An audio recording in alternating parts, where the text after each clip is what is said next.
Good morning student, good morning everyone, good morning class 8, myself Kailash चोटिया, मेरा नाम कैलाश चोटिया है और मैं Raghunath senior secondary school Ratangarh से जो हमारी ऑनलाइन क्लासेस चल रही है उन ऑनलाइन क्लासेस में कक्षा 8 में सामाजिक विज्ञान आपको पढ़ा रहा हूँ, सामाजिक विज्ञान का अध्ययन करा रहा हूँ। हमारा जो टॉपिक चल रहा है ब्रिटिश काल के अंतर्गत कंपनी का व्यापार से साम्राज्य विस्तार तक। जैसा कि बच्चों आपको मैंने इस पाठ में बताया था कि किस प्रकार अंग्रेज़ों ने भारत में बंगाल पर, बंगाल के बाद मैसूर पर, मैसूर के बाद में मराठा साम्राज्य पर अपनी सत्ता को मजबूत किया, मराठों को अपने अधिकार क्षेत्र में लिया। मराठों को अधिकार क्षेत्र में लेने के बाद, मराठों को अधिकार क्षेत्र लेने के बाद उन्होंने धीरे धीरे पूरे भारत पर अपनी सत्ता को धीरे धीरे स्थापित करना शुरू कर दिया। धीरे धीरे जो कंपनी के गवर्नर जनरल थे उन्होंने अपनी चालाकियों से ऐसी प्रणाली विकसित की जिसके तहत धीरे धीरे भारतीय राज्यों और रियासतों पर सहायक संधि के रूप में शर्तें थोप दी गई थी। लॉर्ड वेलेस्ली को भारत में सहायक संधि का निर्माता कहा जाता है। उसने कंपनी का शासन फैलाने के लिए, सहायक संधि के द्वारा उन राज्यों और रियासतों पर संधि और शर्तें थोप दी। सहायक संधि के तहत जो भी भारतीय राज्य या रियासत जो सहायक संधि स्वीकार करेगा उसको अपने यहाँ अपनी राजधानी में ब्रिटिश रेजिडेंट की नियुक्ति करनी पड़ेगी। यह ब्रिटिश रेजिडेंट अंग्रेजों का सैनिक और प्रशासनिक अधिकारी होगा। सैनिक और प्रशासनिक ढंग से वो काम करेगा। तो वो सैनिक और प्रशासनिक रूप से जो ब्रिटिश रेजिडेंट है वो काम करेगा और अंग्रेजों की प्रतिनिधि के रूप में वो काम करेगा। दूसरा, उस राज्य में, उस विशेष राज्य में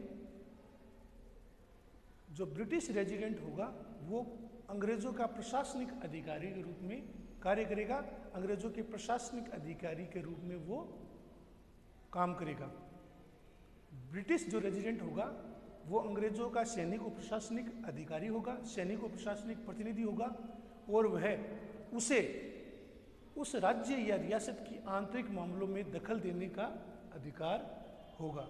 उसे उस राज्य के आंतरिक और बाह्य मामलों में हस्तक्षेप करने का अधिकार होगा। चौथा, उस राज्य या रियासत जो भी सहायक संधि के अंतर्गत आते हैं उस राज्य या रियासत को बिना कंपनी की स्वीकृति के किसी अन्य राज्य या रियासत के साथ संधि या समझौता करने का अधिकार नहीं होगा। वह अमुक राज्य या अमुक रियासत बिना कंपनी की स्वीकृति के, बिना अंग्रेजों की इजाज़त के किसी अन्य राज्य या रियासत के साथ कोई संधि या समझौता नहीं कर सकते। इसके अतिरिक्त यदि वो संबंधित राज्य या रियासत यदि संधि या समझौता करना चाहे तो इसके लिए अंग्रेजों से स्वीकृति लेनी होगी, अंग्रेजों की स्वीकृति आवश्यक होगी। बदले में जो कंपनी है वो उस राज्य की सैनिक रक्षा करेगी, उसकी सीमाओं की रक्षा करेगी, उसकी सीमाओं को सुरक्षित बनाएगी। कंपनी की ओर से एक सेना का गठन होगा। वो सेना उस संबंधित राज्य या रियासत की रक्षा करेगी। संबंधित राज्य या रियासत के सैन्य प्रबंधन का काम है वो कंपनी की सेना देखेगी। कंपनी की जो सेना होगी उसे उस राज्य की रक्षा का भार वो अपने ऊपर लेगी। लेकिन अब उस संबंधित राज्य या रियासत को अपनी सेना या सैन्य टुकड़ी रखने का अधिकार नहीं होगा। वह संबंधित राज्य या रियासत अपनी सेना या सैन्य टुकड़ी नहीं रख सकते। इसके अलावा सहायक संधि प्रथा के अंतर्गत जो राज्य और रियासत है उसे कंपनी के द्वारा नियुक्त जो सैन्य अधिकारी है या जो सेना है उसकी रख रखाव, उसका खर्च, पेंशन, भत्ते आदि का वहन उसको करना पड़ेगा। तो वह सैनिक खर्च, पेंशन, भत्ते, सैन्य प्रबंधन का काम है वो, या जो सेना का, जो कंपनी की जो सेना होगी उसकी जो रोजाना की दैनिक जरूरतें हैं उसका खर्च है, उसकी तनख्वाह है, सैनिकों की पेंशन है, भत्ते हैं, आयुध है, रक्षा भंडार है, उससे संबंधित जो भी खर्चा होगा वो उस संबंधित राज्य या रियासत से वहन किया जाएगा। यदि संबंधित राज्य या रियासत यह खर्चा देने से मना कर देगी तो कंपनी को उस राज्य या रियासत के कुछ भाग पर अधिकार करने का अधिकार होगा, जिससे कि वह अपने सैन्य खर्चे की आपूर्ति या पूर्ति कर सके। उस क्षेत्र के राजस्व से वो अपने सैन्य खर्चों को पूरा कर सके। तो इस प्रकार जो लॉर्ड वेलेस्ली था उसने सहायक संधि प्रथा को लागू किया था। सहायक संधि प्रथा एक तरीके से भारत में अंग्रेजों के साम्राज्य विस्तार के लिए अप्रत्यक्ष रूप से मदद कर रही थी। सहायक संधि के जाल में फंसाकर, सहायक संधि के जाल में फंसाकर भारतीय राज्यों को ब्रिटिश साम्राज्य में मिलाने का कार्य किया जा रहा था। भारतीय राज्यों को ब्रिटिश साम्राज्य के अंतर्गत लेने का काम किया जा रहा था। सहायक संधि के द्वारा जो लॉर्ड वेलेस्ली ने लागू की थी, इसका एकमात्र उद्देश्य था कि ब्रिटिश साम्राज्य का किसी न किसी तरीके से विस्तार किया जाए, ब्रिटिश साम्राज्य को किसी न किसी तरीके से फैलाया जाए। इसके अलावा हम देखते हैं जो विलय नीति थी अंग्रेजों की, जिसे लॉर्ड डलहौजी के समय विशेष रूप से लागू किया गया था। लॉर्ड डलहौजी एक साम्राज्यवादी और महत्वाकांक्षी व्यक्ति था। वो चाहता था कि भारत में ब्रिटिश साम्राज्य है उसका तीव्र गति से विस्तार हो। 1848 से 1856 के बीच गवर्नर जनरल बने लॉर्ड डलहौजी के शासनकाल में लॉर्ड डलहौजी ने एक नीति अपनाई जिसे हम विलय नीति, हड़प नीति या गोद निषेध नीति के नाम से जानते हैं।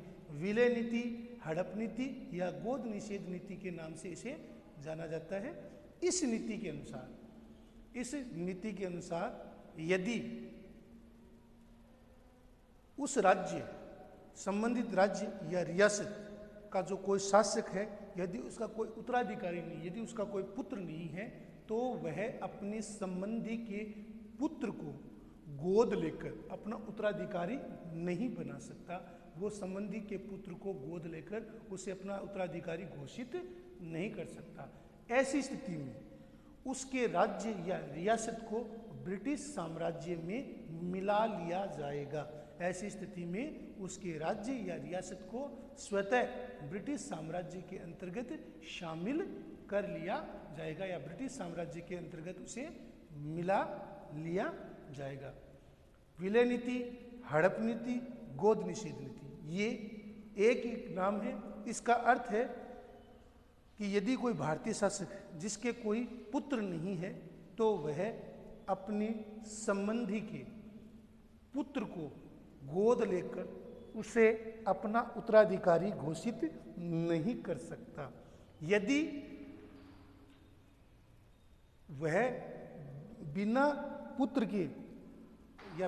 के वो रहता है तो उसके राज्य या रियासत को ब्रिटिश साम्राज्य में मिला लिया जाएगा। इस आधार पर अंग्रेजों ने लॉर्ड डलहौजी के काल के अंतर्गत उन्होंने कई रियासतों जैसे कि सतारा 1848, संबलपुर 1850, उदयपुर 1852, नागपुर 1853, झांसी 1854 अंग्रेजों के हाथ में चली गई थी। 1856 में कंपनी ने अवध को भी अपने नियंत्रण में ले लिया। इस बार अंग्रेजों ने एक नया तर्क दिया। उन्होंने कहा कि वे अवध की जनता को कुशासन का आज़ाद कराने आए हैं या कुशासन से मुक्ति दिलाने आए हैं। अवध के नवाब पर कुशासन या कुप्रबंध का आरोप लगाया गया और कहा गया कि वह अपना शासन चलाने के लिए समर्थ नहीं है, और इस आधार पर उन्होंने अवध को भी हड़प लिया। अवध को हड़पने के लिए उन्होंने कुशासन या कुप्रबंध का आरोप लगाया कि कुशासन या कुप्रबंधन के कारण जो साम्राज्य है, जो राज्य है, वो उसका संचालन है वो सही ढंग से नहीं हो रहा। इस आधार पर उन्होंने अवध को भी हड़प लिया, इस आधार पर उन्होंने अवध को भी शामिल कर लिया। तो हम इस प्रकार देखते हैं कि किस प्रकार अंग्रेजों ने अपनी हड़प नीति के द्वारा, लॉर्ड डलहौजी ने अपनी हड़प नीति के द्वारा ब्रिटिश साम्राज्य का विस्तार किया था। इस सिद्धांत के आधार पर तर्क दिया गया, यदि किसी शासक की मृत्यु हो जाए, यदि कोई उसका पुरुष उत्तराधिकारी नहीं है, तो उस राज्य को, उस राजा को अपने संबंधी के पुत्र को गोद लेकर उसे उत्तराधिकारी घोषित करने का अधिकार नहीं होगा। इस आधार पर कई भारतीय राज्यों, कई भारतीय रियासतों जैसे सतारा 1848, संबलपुर 1850, उदयपुर 1852, नागपुर 1853 और झांसी 1854 अंग्रेजों के हाथों में चली गई। और इसी प्रकार कुशासन या कुप्रबंध का आरोप लगा गया। 1856 में अवध का राज्य था, उसको भी हड़प लिया गया। अवध के नवाब पर कुशासन या कुप्रबंध का आरोप लगाया गया और कुशासन या कुप्रबंध के कारण उसका साम्राज्य है वो सही ढंग से संचालित नहीं हो रहा है। अतः अवध को भी उन्होंने मिला लिया, अवध को भी उन्होंने शामिल कर लिया। तो अवध है वो अंग्रेजों के द्वारा कुशासन या कुप्रबंध के आरोप के द्वारा शामिल किया गया था। और जब अवध अपने प्यारे नवाब को इस प्रकार सत्ता से हटते हुए देखा तो अवध की जनता भी क्रोधित हो गई। और जब 1857 की क्रांति हुई थी तो अवध के लोगों ने सबसे अधिक भाग लिया, अवध के लोगों ने सबसे ज़्यादा योगदान दिया। तो अवध का इस प्रकार हम देखते हैं कि अवध को किस प्रकार कुशासन या कुप्रबंध के आरोप में ब्रिटिश साम्राज्य में मिला लिया गया। इसी के अलावा सतारा, संबलपुर, जैतपुर, उदयपुर, झांसी, नागपुर जैसी रियासतों को भी ब्रिटिश साम्राज्य में मिला लिया गया था।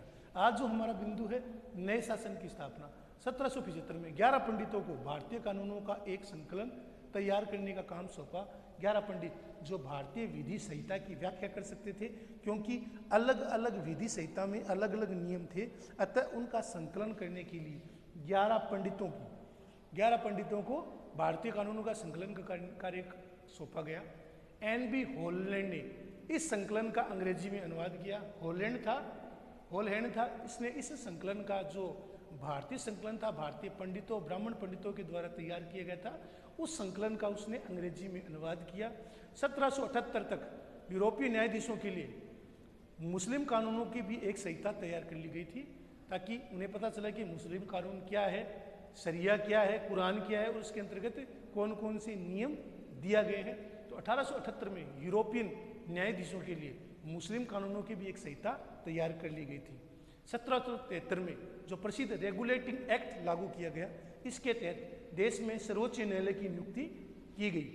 सर्वोच्च न्यायालय का गठन है वो 1773 में जो प्रसिद्ध रेगुलेटिंग एक्ट लागू हुआ था, उस रेगुलेटिंग एक्ट के तहत देश में पहली बार सर्वोच्च न्यायालय का गठन किया गया था। भारतीय जिलों में कलेक्टर सबसे बड़ा ओहदा होता था। भारतीय जिलों में जो कलेक्टर था वो सबसे बड़ा पद होता था। कलेक्ट शब्द से कलेक्टर बना है। इसका अर्थ होता है कर या लगान को इकट्ठा करने वाला। कलेक्ट का मतलब होता है इकट्ठा करना। लगान या कर को इकट्ठा करने वाला कलेक्टर कहलाता है। जो वर्तमान में जो हमारा कलेक्टर का पद चालू है, ये अंग्रेजों के द्वारा शुरू किया गया था। तो कलेक्टर का जो मुख्य कार्य क्या था? कलेक्टर का मुख्य कार्य लगान और कर को इकट्ठा करना था, और जिले का सबसे बड़ा प्रशासनिक अधिकारी वही होता था। कलेक्टर का काम लगान और कर की वसूली करना था। कलेक्ट करना, इकट्ठा करना, इकट्ठा करना, लगान और कर को इकट्ठा करना और कंपनी के राजकोष में उसे जमा कराना, ये कलेक्टर का मुख्य काम होता था। कलेक्टर का कार्य लगान और कर इकट्ठा करना था। साथ ही वह जो जिले में न्यायाधीश होते थे, पुलिस अधिकारी होते थे, और पुलिस अधिकारियों से नीचे जो कोतवाली में जो दरोगा होता था, उस दरोगा की सहायता से जिले में कानून व्यवस्था को बनाए रखते थे, जिले में कानून व्यवस्था को लागू किए रखते थे। तो 1775 में 11 पंडितों को भारतीय कानूनों का एक संकलन का कार्य सौंपा गया। एन.बी. हॉलैंड ने इस संकलन का अंग्रेजी में अनुवाद किया। 1778 तक जो यूरोपीय जो न्यायाधीश थे, उनका जो मुस्लिम कानून संहिता थी उसका भी उनके लिए एक संहिता तैयार कर दी गई थी। और 1773 में, बच्चों ध्यान से सुनना, 1773 में जो प्रसिद्ध रेगुलेटिंग एक्ट लागू कर दिया गया था, जिसके द्वारा सर्वोच्च न्यायालय का गठन किया गया था। भारतीय जिलों में कलेक्टर सबसे बड़ा पद होता था, भारतीय जिलों में कलेक्टर सबसे बड़ा ओहदा होता था। तो कलेक्टर का कार्य क्या था? लगान और कर को इकट्ठा करना, लगान और कर की वसूली करना, लगान और कर को कंपनी के राजकोष में जमा करवाना था। साथ ही वह जो जिले में न्यायाधीश होते थे, पुलिस अधिकारी होते थे, और दरोगा की सहायता से जिले में कानून व्यवस्था को भी बनाए रखता था। तो बच्चों, आज का जो हमारा टॉपिक है वो यही है कि हमने नए शासन की स्थापना के बारे में पढ़ा है, नए शासन की स्थापना के बारे में मैंने अध्ययन किया है। मैं बीच में से हटता हूँ, आप इसको जूम कर लें, इसको अच्छे से देखिए। मैंने मोटे मोटे अक्षर लिखे हैं, आपको आराम से समझ में आ जाएगी। तो नए शासन की स्थापना, कल जो हमारा टॉपिक होगा वो इस पाठ का अंतिम होगा। उसके बाद हम अपना तीसरा अध्याय शुरू करेंगे, क्योंकि ये पाठ खत्म होने वाला है। इससे संबंधित जितने भी प्रश्न हैं वो आप अपनी फेयर कॉपी में करना शुरू कर दें। आज आपको लिखना है, याद करना है, उसको समझना है, फेयर कॉपी में उतारना है। धन्यवाद।